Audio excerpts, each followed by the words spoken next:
ನಮಸ್ಕಾರ ರೀ ಎಲ್ಲ ಕರ್ನಾಟಕ ಮಂದಿಗೆ.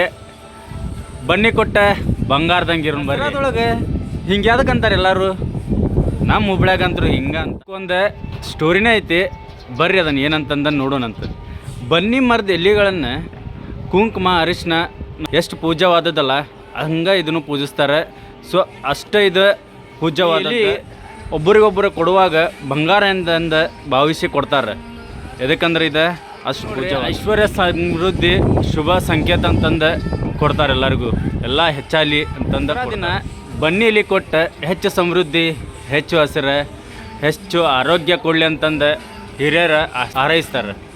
ಮಹಾಭಾರತದೊಳಗೆ ಅರ್ಜುನ ಈ ಬನ್ನಿ ಮರದಾಗ ಯುದ್ಧ ಆದ್ಮ್ಯಾಗ ಅವನ ಅಸ್ತ್ರಗಳನ್ನೆಲ್ಲ ಅಲ್ಲೇ ಅಡಗಿಸಿಟ್ಟಿದ್ದಂತೆ, ಅಂದ್ರೆ ಮುಚ್ಚಿಟ್ಟಿದ್ದಂತೆ. ಸೊ ಅದಕ್ಕೋಸ್ಕರ ಈ ಬನ್ನಿ ಎಲೆಗೆ ಅಷ್ಟು ಮಹತ್ವ ಕೊಡ್ತಾರೆ.